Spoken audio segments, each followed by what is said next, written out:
So in today's video, I'm going to be discussing a topic that I heard about in the channel's Discord server roughly around 3 months ago that I thought was pretty stupid. Now, I should reiterate and be more specific here and state that the discussion wasn't stupid, just the idea. That topic, of course, was the idea of Resident Evil Remake Fatigue. Also, later on in the video, I'm also going to be doing a very quick microphone review that was sent to me by Fifine. But anyways, let's get started. Now, I'm not going to lie, when I first heard this idea kind of pop up in my Discord server, I thought it was really wild. Just the idea that there's a bunch of people out there, or like, because what the person actually told me in the Discord was that he got this idea from other Resident Evil YouTubers.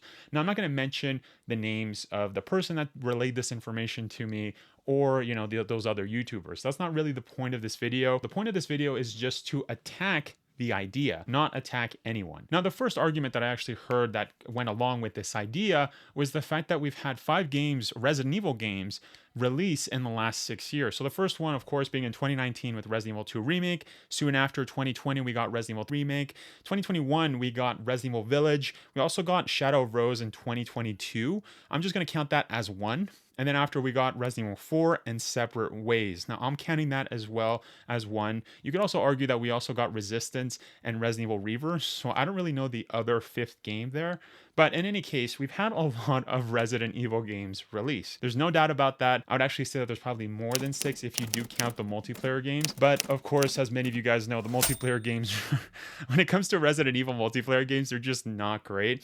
So I can understand that obviously Capcom has just been, releasing a bunch of Resident Evil games. And to my knowledge, as I've stated several times on the channel, we do have evidence that supports the idea that Capcom is actually working on even more Resident Evil games at the same time. Now, if we go back to Capcom's 2020 official data leak that happened near November of 2020, we actually saw that Capcom was working on a Resident Evil Outrage, Resident Evil Hunk game, or Hunku in Japanese, and we also saw Resident Evil Apocalypse, which a lot of the community assumes is Resident Evil 9. So right there's 3 more games kind of being worked in development at the time of 2020. So if anything, it seems Capcom is actually doing a fantastic job of juggling a bunch of games releases. But the argument that the person was actually making with this point, that we've had so many Resident Evil games kind of released in such a short span of time, is that the fact that he mentioned that a lot of those games felt rushed. Now, when I first heard this, I was like, wait a second. Well, the only rush game that I can think of,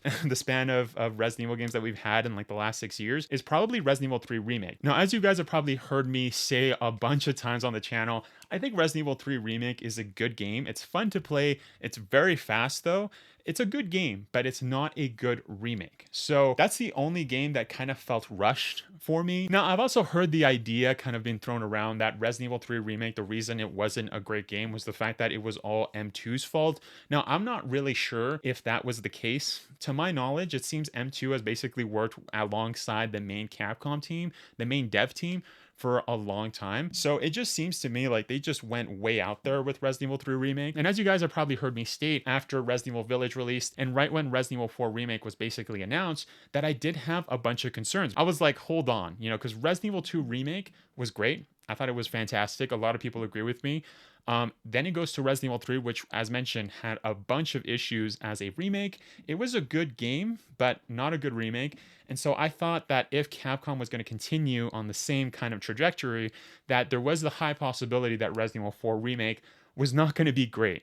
That idea was right there. I made a video on that as soon as Resident Evil 4 Remake first got, announced. But going back to the argument that in the last 6 years, we've had so many Resident Evil games that feel rushed, I would only say that Resident Evil 3 Remake was the one that was rushed. Obviously, Resident Evil Resistance, Resident Evil Reverse had other problems. I don't think they had a good idea to even start out with in making a multiplayer game. So the only one that I could actually kind of relent and agree on is Resident Evil 3 Remake. But that's about it. There's no other Resident Evil remake that I thought felt rushed or felt like Capcom didn't do a good job. It's only the 3rd remake. So as I explained on the Discord server, when I first heard that argument, I was like, okay, well, that doesn't really work here. That idea doesn't make sense. It's not like that there's a bunch of remakes that were just all lazily put out there. That hasn't been the case. Now, the first counter argument that I actually proposed when I first heard this, that, the idea that, oh, there's been a bunch of lazy remakes, when that obviously isn't the case, was the idea that I don't really understand what remake fatigue is. It seems like a made up word, and especially when it comes to Resident Evil. Now, the reason I say this is because this isn't Marvel. We've literally only had 3 Resident Evil remakes since 2019. Obviously, you could count the one that released like 22 years ago, but since we're talking about Fatigue, that kind of goes out the window. In this video, we're essentially talking about the recent remakes. So it doesn't make sense that Remake Fatigue would actually set in at this point in time when there's only been 3 remakes and only one of them hasn't been good. So that was kind of my counter argument to this proposal that, oh, there's been a bunch of remakes that were kind of lazily put out there, because as mentioned, there's only one that felt rushed, or I could kind of agree on that it kind of felt a little lazy because they cut out a bunch of sections like Raccoon City Park or even the Clock Tower in Resident Evil 3. Not to mention, the word fatigue means to be extremely tired of something, causing mental or physical exhaustion, which in this context would mean that people would be so bored and exhausted of remakes that no one would want to play any new remakes in the future. Kind of like what's happening with Marvel movies right now. This isn't the case when it comes to Resident Evil, since Resident Evil 4 Remake was the last remake that released in 2023, and every fan in the series bought it, played it, and really enjoyed it. If there was such a thing as remake fatigue, people in the community wouldn't have bothered playing the new remake. So this counter argument to bash the 3rd remake or say that there's a bunch of lazy remakes doesn't make sense. As mentioned, that's factually incorrect. The only problem the community has had with the remakes is the 3rd one.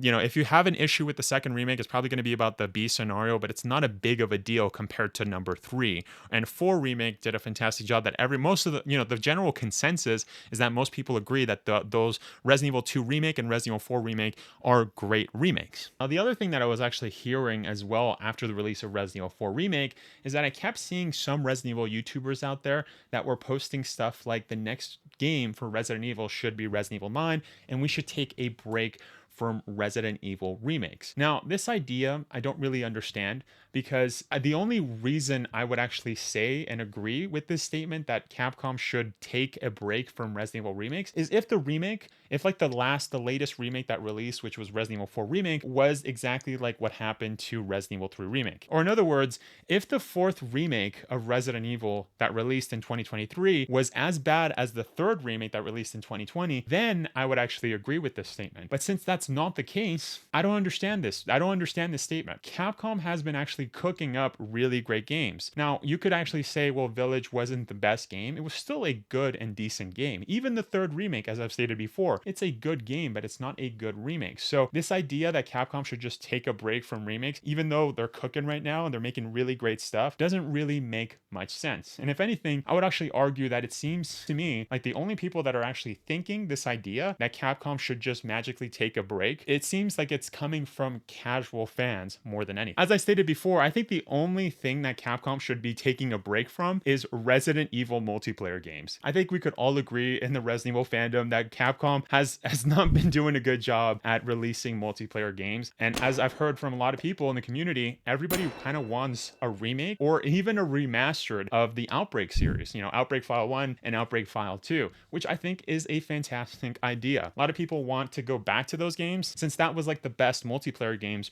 for a lot of Resident Evil fans. Another bit of evidence that actually supports the idea that more Resident Evil fans or even Capcom fans want more remakes in general, rather than the other idea that seems to be coming from casual fans that say that, oh, they should be taking a break, no more remakes, is the fact that we just recently got that Capcom poll, and a lot of fans, Resident Evil fans, were actually voting for Outbreak, Code Veronica, even Dino Crisis. So it's not even just a Resident Evil thing, but we can even extend that to all of Capcom games. It seems a lot of Capcom fans in general want more remakes or like reboots of their favorite franchises. But before we actually continue on with this discussion, I do want to actually mention the sponsor for today's video, which is Fifine. They actually sent me the AM8 microphone, and to be honest, when I first had the microphone in my room, my brother actually saw the microphone right away, and he was like, wait a second, is that a Fifine mic? Did you buy another microphone? And I was like, no. They actually sent it to me. And he's like, dude, I'm actually a huge fan of that company. I've been actually supporting them since I was like 15 years old. That's what my brother told me. So I had actually no idea that Fifine was that popular. But, when Fifine actually sent me a video, I did notice that there's a bunch of streamers out there that are using this microphone. And the reason that a lot of live streamers are using this microphone is because it's a great budget microphone. I would even argue as well that this is actually a great beginner mic to have, especially if you don't really know too much about audio. Another thing that I should actually just specify is that this review is completely mine. Fifine did not provide me a script. They didn't tell me to talk about specific things or features about this microphone. So they kind of just, sent me the microphone and said, review it. So that's what we're doing. The first thing that I actually have to discuss is the things that I really like about this microphone. For starters, it's very upgradable.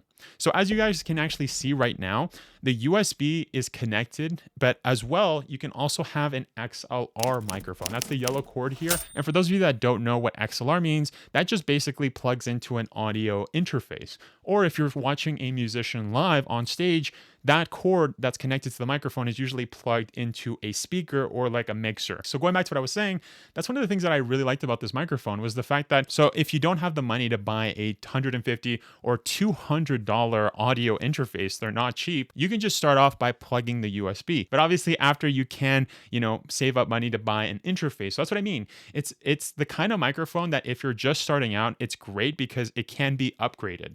So even after it being upgraded with the audio interface, and for those of you that don't know what an audio interface is, that just basically is what connects this cable from the microphone XLR into the interface, which kind of just translates.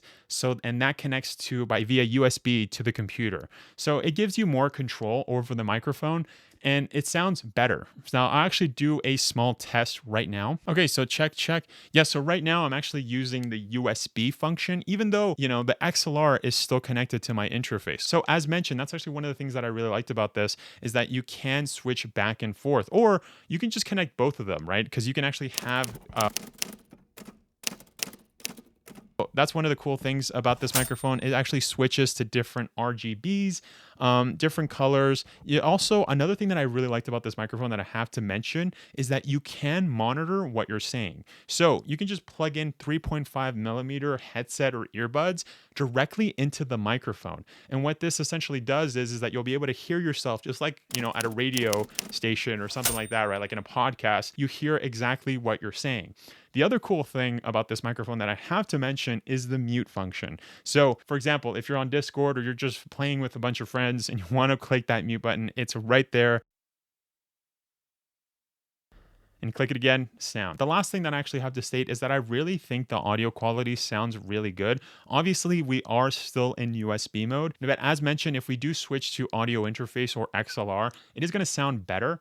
Obviously, because you have more control with the gain and stuff. The other thing that I also did mention too is that another thing that can be upgraded as well is, I don't know if you guys can see here, but there is a thing kind of sticking out of the XLR cable. This part right here, this silver thing, that's essentially a FET head. So that essentially gives me 20 plus dB of gain over the microphone, because a lot of these types of microphones, when it comes to like Shure MV7s, Shure SMBs, that those popular microphones you see in podcasts, those types of microphones, they take up a lot of gain. But the problem is that if you just put the dial to max with the gain, the issue is that you run into the risk of hearing like a hissing sound, or it's almost like almost like that. So that's why, that's one of the things that I really like about this microphone is that you can fully upgrade. Now, as you guys can see, I've actually switched back to the audio interface. The other thing that I should also mention too is that the noise rejection for the microphone is not the best compared to like higher end microphones. Obviously, that's going to be the case because this is a budget-friendly microphone. Now, I should state that this doesn't bring the review score down for me. It actually keeps it up because, as mentioned, the fact that it's $60 and you're getting all of these benefits of XLR USB is kind of a great deal, in my opinion. Now, the other thing that I should also mention that was kind of a bummer was the fact that in the instructions manual, it did specifically state that you can actually plug this into your PS5 and PS4. Now, I haven't used the PS4 in a long time. I do have a PS5 though, and when I tried it, it was really cool that I could actually hear myself with a headset. So if you plug this into the microphone, you can hear your game's audio on your headset. But the problem is that when it came to my audio, it wasn't capturing it. Now, I did try putting it in different USB. Okay, so major correction, I actually did find a way to make it work. So what I was doing before that didn't work and still doesn't work is the fact that once you plug in the USB to your PS5 and you put the headset directly inside of like the in-ear monitor plug-in, like the 3.5 millimeter jack inside of the microphone no longer works. So the only way to make the microphone actually work for your PS5 is that you just plug it in, you just go in your settings, you switch. You just have to plug your headset or your earbuds into the controller and plug the microphone and just set that up, and then yeah, it works. Nothing in the instructions actually specified this, so if anything, I'm glad that I got it to work. So I do have to correct my rating. I did end up giving it an 8.5. I did deduct 0.5 points because it didn't work on the PS5, but as mentioned, it does work. And I think this is a great starter microphone if you've never owned a microphone and you do want to level up your gear, especially for content creators. As mentioned, I really like the fact that you can upgrade.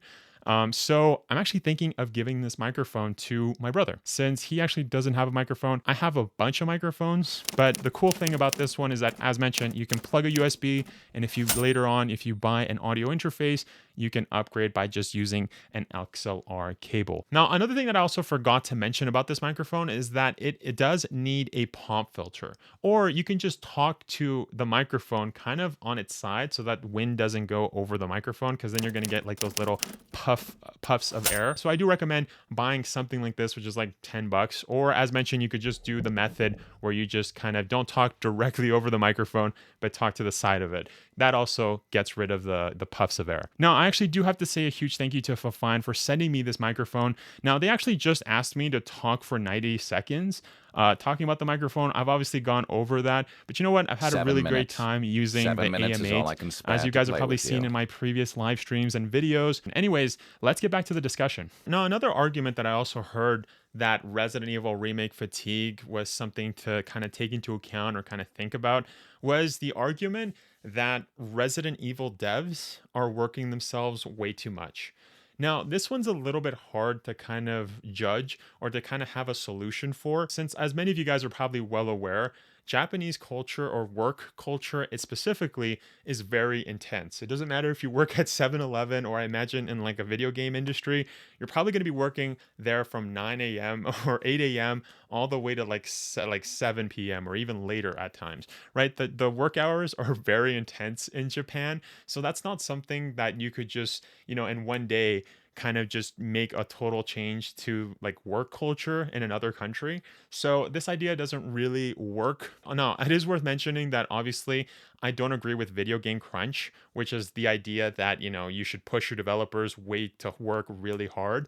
But when it comes to Capcom, I think they're doing a really good job of it. I haven't heard of Japanese developers leaving because of overwork. And as we stated previously regarding M2, Capcom has several divisions in their company that kind of, that like obviously if they've been working on so many games in such a short amount of time, I'd imagine that they have specific teams working on specific things. So the idea that Capcom should take a break because, we might have a dip in quality, evidence for that hasn't really been seen. As mentioned, we've had Resident Evil 4 Remake, and that was amazing. Now, the other thing that I should also mention that kind of pertains to this topic is that I did hear that Resident Evil 4 Remake did have a bunch of bugs when the game, like a couple of months before the game released. So I imagine the Japanese developers were kind of, I do remember reading an article suggesting that one of the Capcom producers or Resident Evil producers was actually worried about the game before it releasing. He was like, I don't know if we're going to be able to finish this